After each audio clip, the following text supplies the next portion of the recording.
This is a presentation that I've developed. As a matter of fact, I've been teaching this presentation now for, oh goodness, going on a couple of decades. It's called the favorite uncle phenomenon. This is a missing ingredient that most people have that they never quite figure out in network marketing. It's something that by using this one technique will dramatically increase all of your results and all of your volume. And I'm going to go through this fairly quick. So if you are taking notes, put your pens on turbo. The favorite uncle phenomenon is all about how to conduct the world's most effective three-way calls to build and support your sales team. This is something that absolutely everybody tells you you've got to do. I don't think I've ever attended anybody's class where they actually showed you, here's what you do, here's how you do it, here's what you say, here's what you do before, during, and after. You see, how many of you have children? How many of you are the parents of children? All right, and how many of you are the children of parents? Have you ever talked to your kids and you tell them the same thing over and over again, and here's their reaction? You know, I hear no evil, see no evil, speak no evil, or they do their very best Helen Keller impersonation. Or they're like the deaf, dumb, and blind kid, Tommy, and the pinball wizard. But let favorite uncle come over and say pretty much the same thing that you just said, or favorite auntie come over, and all of a sudden they listen like they've never heard this before. It's like, holy mackerel, where did this information come from? By the way, when we talk about the favorite uncle phenomenon, I am not talking about this guy. How many of you are old enough to remember him? All right. You see, when you're making a presentation, don't be surprised when people are skeptical. Yes, they know you, they like you, but they're also looking at you with going, all right, what are you into here? Your job is to make the light bulb go on for them. The legal profession uses favorite uncles. The legal profession has a name for these favorite uncles. It is called a corroborating witness. That's how important these are. Now, there are two elements that you must have in order to be persuasive. The first one is trust. The second is respect. Now, it is unlikely to have both the trust and respect of your relatives and your closest friends. They'll trust you, they know you, they'll trust you to a point. They know you, but they also know that they know certain things about you. They know about other wacky stuff that you've had in your life. And your family knows all kinds of stuff about you. So they may like you, they may trust you, they may know you're a good person, but they don't have respect for your accomplishments, at least your accomplishments in this industry. Not yet. A few of you, Jim and Robin, I'm sure that the people that know you well have respect for your accomplishments, so when you talk to them, you may have both trust and respect. But that's something that it takes a long time to earn, that level of reputation. Burke certainly has that with some people. But even the people that Burke and I might know the best, we're still going to employ the three-way call system. You see, everybody teaches you to make three-way calls, and I've been the victim of some really horrible three-way calls. In fact, I've even been the perpetrator of some. Everybody tells you that you got to do them, but nobody actually teaches you how to do it. It's really quite a simple process. You've got three people that are on the phone. Here's you. You've got your prospect. You've got an upline that's going to support you. And you've got three people that are on the phone at the same time. They're all going to talk together. Well, who needs to do these things? Well, the first person that needs to do them is your newest rep, because that's how they feel. They're scared to death. They're chewing their fingernails. They're going, I don't know what to say to anybody. You know who else needs to do three-way calls? The top-level pros, the people that have been doing this all their lives. As a matter of fact, the more of a pro you are, the more likely you are to do three-way calls, because you know it works. It is one of the most elemental building blocks of the business. You see, you team up. Nobody does this business by themselves. It is all a team approach. if you approach this like you're a personal salesperson, you will fail. Very few individual salespeople can do it. And those that do don't duplicate well because they don't have a duplicatable system. So we're going to talk very quickly about what do you do before the call, what do you do during the call, and what do you do after the call to be ultra effective. Before the call, you need to select who you're going to do the call with. All right? Well, that means you should get a list of who's in your upline. Get to know the people that are in your upline. But not just upline. You see, you may have been sponsored by somebody, or the people that are above you may be serious, they may have talent, they may be in, they may be out. Some of the people that may be working with you are not the kind of people that you can really feel comfortable doing a three-way call with. And so what you want to do is you want to network in the room and find out who are some of the other people. What is their background? You might find some people that are flat-out experts. You're looking for people that you can look up to as an authority, or you can build up as an authority, or you've got some sort of a common bond. So step one, before you make your call, make a decision as to who you're going to make your calls with. If you don't have a great sponsor or some of the people in your upline you just can't work with, fine. You're the upline. You be the person that they're going to call with.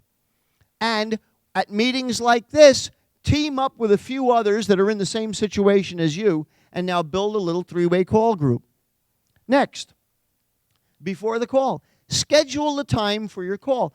Actually have it written down. Out in the hallway earlier, Larry Beecham told me, he said, Matt, I'm holding people to a whole new schedule of accountability, and I'm expecting my gal to call me at 7 o'clock. All of a sudden, he and I are gabbing, we're talking, and sure enough, the phone rings, and he went, well, I wonder if that's my gal. Took a look at his phone and went, yep, that's her, right on time, went and took the call. So schedule the time for your call. You don't want to ambush people. Before the call, you want to preview the prospect to your partner. So you've got a partner, your favorite uncle, your favorite auntie, the person that you're going to flip them to. Tell your partner a little bit about who they're going to speak to. All right, well, let me tell you about Mary. Let me tell you about Joe so that you'll have some sort of a background. You know kind of where we're going and why I'm putting you on the phone with them. If it's possible, preview the partner to your prospect. In other words, when you're talking to your guest, say, look, the man that we're going to talk to, the guy that I'm going to put you on the telephone with, let me tell you about this guy. Here's who he is. Or here's who this gal is. She did this. She did that. She's got this background or that background, and here's why I'm having the two of you speak with each other. So now these people have a little bit of common idea. They have a comfort level prior to showtime. So do those things before you actually pick up the phone and make the call. All right, during the phone call, you're the brand new rep, and you're now going to try and get everybody together. So here's what you're going to do. You're going to make sure that your calling partner is standing by, that they're available, they're not on another call, they're not out, mowing the lawn or something, that they're available. Then you're going to call your prospect and introduce them to each other on the telephone. And then here is a very important element. Shut up! As we say in Italian, state zitto. Zip it. Let the two of them talk. No matter what you say as a brand new rep, you're pretty much going in the wrong direction. Let your authority handle it. All right. When you're the calling partner, okay, so now that's if you're the brand new rep and you're flipping it to somebody else. All right, now I'm making you the favorite uncle, making you the favorite auntie. What do? What are some of the things that a good calling partner should do? Well, when you're the calling partner, have the prospect do most of the talking first. If I'm calling somebody on your behalf, the first question I'm always going to ask your person is, so, Fred, tell me something about yourself. And then shut up and listen. Take notes. Tell me something about yourself. Wherever they go first, I'm going to hear, are they answering me in one word? Is there any connection? Are they cutting me off? Are they friendly? Are they easy to talk to? Do I hear somebody that's got a lot of defenses up? Do I hear somebody that's easy to talk to, that's looking forward to chatting with me? You're going to learn a lot by just letting them do most of the talking first. And what's the biggest fear a prospect has? What's the biggest fear a prospect has? Well, that's the biggest fear that you may as a salesperson may have, but what's the biggest fear that the new guy on the phone that you're calling? Right, they're afraid of a big sales pitch. They're afraid of the hard sell. So if you let them do all the talking first, where's the sale? Where's the pitch? So now they're feeling more comfortable. All right. So you're looking to connect with them. You're listening for their work experience, where they're located, what their interests are. Do they have any kids? And you're listening and you're looking to ask them some questions about what their background is, where they're located, what kind of interests they've got. Ask them something about their kids. And now, as the calling partner, when it's your turn to talk, tell them your story. You're going to tell them your testimonial, incorporating whatever you've got in common. If you both have kids that are in softball, start out talking like that. Say, Fred, just like you, I have a kid that just plays that's in softball right now. Or Marlene, just like you, my parents were veterinarians. And what you want to do is you want to start out by looking for what you've got in common first. Ask exploration questions. You see, it's like a map. If I invite you to my house for a party, and you call me up for directions, what do I need to know? In order to get you to come to my house for a party, what do I need to know about you first? I need to know, where are you starting from? Are the directions to come, if I live in South Tampa, are the directions different if you live in Brandon compared to if you live in Wesley Chapel? Right? So I need to know where you're starting from. You need to know where you're starting from with your prospect. So here are some questions to know where you're starting from. How about this one? This is one that you probably never heard before. So Fred, tell me, what do you know about our business so far? By the way, you will see that those of you that had guests that are here, that you had me meet them on the side a little while ago, this is a question I always ask. So is this the first time you're looking at it? What do you know about us so far? Because now it gives me a little bit of an attitude, an idea of where their attitude is towards our business. Well, based on what you know about us so far, what appeals to you about it? I might ask, why did you agree to take this phone call? And now you're going to hear, well, Sumange and I know each other really well, and I trust Sumange, and he told me this was good, and he told me you're a good guy to talk to, and that's why I'm talking about this. So, RJ, well, let me ask you a question. Brandon, what information are you most interested in getting? I want to know, what is it that you want to hear? What do you want me to talk about? You see, the problem most people do is that they launch into a pitch without having any idea at all what the prospect is hoping to hear. Now, if they go, well, I don't know, you're the one doing the call, what do you got? Well, then you got carte blanche. But if they go, well, listen, based on what I've seen about this company so far, tell me who these owners are, would you? Well, how are these coins different than bullion? I mean, I see, them advertising bullion on TV all the time. What's the difference here? So let the prospect kind of tell you what they want to hear you talk about. When Robin and Jim came to take a look at our business, they're people that have had a fair amount of very, very heavy success in network marketing. Burke has had tremendous success in network marketing. In some projects I've been very blessed to have had some pretty good success in this industry. When you're looking to recruit people that have been very, very successful, a question that you might ask them is, hey, what would it take to get your serious attention? Anybody that you're talking to that's got some real track record, real credibility, whether it's in this industry or something else, what would it take to get your serious attention? And now you have at least an idea of how they see the world. And now you want to respond with the appropriate information. Have you ever talked to somebody, and or you got somebody talking to you on the telephone, and you say, "Tell me about the pay plan," and they want to tell you all about the product?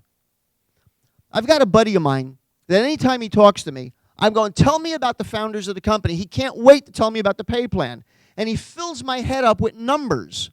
I don't process numbers all that well by listening to it over the phone. So there's 3 areas: product, company, and pay plan. Those are the 3 things that you want to respond to. If they say, "Tell me about the pay plan," talk about pay plan. Don't be caught talking about the product. You've got to speak into their listening. Talk about what they want to hear about first. Then, once you've satisfied them with what they've wanted to hear, then you can direct the conversation to something else. Ask closing questions. After you've covered things, ask them, "What do you like best so far? What do you like best?" By the way, I always ask 2 follow-up questions. What do you like best? "Oh, I like that pay plan." "Are you sure?" "Well, yeah, I'm sure." "Why?" By the way, what do you like best is a closing question. "Are you sure and why" are what I call cement questions. Asking those questions are what cements the answer into place. Because they could grunt an answer at you over here. But you ask them, "Are you sure?" Now they've got to repeat themselves. And then you ask them why. Now they're telling you what their hot button is, what their point of interest is. This is a professional selling skill, something that you can use with great effect. "Are you sure why?" Tremendously powerful. Great. So let's get started working together, okay? David Wood says, "So, sounds like you're ready to get started." Sometimes they may give you a little pushback. I go, well, hold on, not so fast. All right, well, what do you see as the next step? What do you see as the next step? Here's another closing question that I've used for many years. How soon do you want to get paid? How soon do you want to get paid? By the way, the 2 most common answers: I want to get paid right away. And the second most common answer is yesterday. By the way, the next time you ask that question, "How soon do you want to get paid?" and they go, "Yesterday," say, "You know what? I met a guy with a very trimmed mustache that told me you were going to say that." All right, so now we've talked about what do you do before the call and what do you do during the call. But here's something nobody talks about. What do you do after the call? The fortune is in the follow-up. This is a business about follow-up, follow-up, follow-up, follow-up. What do you suppose the next 2 words are? Follow-up. You never get done following up. So you want to review the call with your new person. Discuss what was covered. All right, well, here's what we talked about. All right, so you're off the phone. You and your calling partner are now on the phone, and you're going to talk about, all right, here's what we covered. Then decide on the best course of action. Who needs to do what? Who's going to send the emails? Who's going to make the contact? Who's going to schedule an appointment with another authority? Don't leave this stuff, because if you do a bunch of phone calls in a row and then try to go back, you're going to go, well, wait a minute, what were we supposed to do with Fred again? So follow up, review the call after each call. And then the most important thing, make another call. Now, questions are the language of sales. I've got a quick little demonstration that's something that's fun to wrap up with here. We still have a couple of minutes left. How many of you here play cards? So if I asked you, Josephine, for example, if I asked you to name the 4 suits in a deck of cards, could you name the 4 suits? All right. I'm going to ask you to stand up and answer in a loud voice, okay? And we're going to play a little game here. All right. So there are 4 suits in a deck of cards. What are they? Hearts, spades, diamonds, and clubs. Hearts, spades, diamonds, and clubs. Name two of those. Pick two.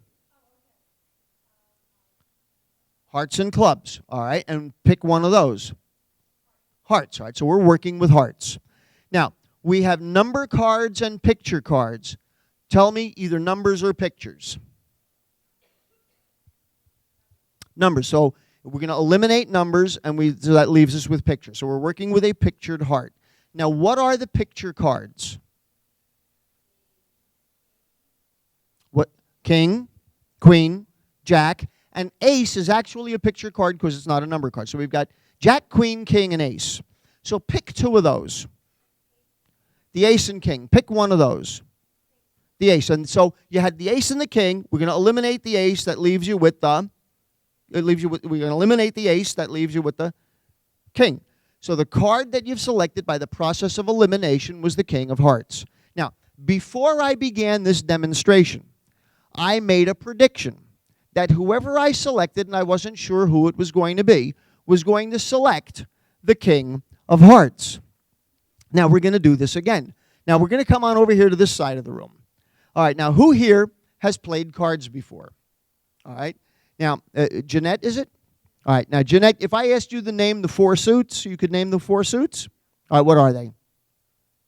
Clubs, spades, hearts, diamonds. Clubs, spades, hearts, and diamonds. Pick two of those. Clubs and spades. All right, pick one of those, either clubs or spades. Spades, or we're working with spades. Now, there's number cards and picture cards. Select numbers or pictures, and we're going to eliminate one. Numbers, so we're working with a numbered spade. Now, there's odd numbers and even numbers. Select either odds or evens. Evens, so that we're going to eliminate evens. That leaves you with the odds. So we're working with an odd numbered spade. What are the odd numbers? 3? 3? All right, 1, 3, 5, and 9. 3, 5, 7, and 9. That's all right. 3, 5, 7, and 9. All right, so we've got, those are the four odd cards. That's all right.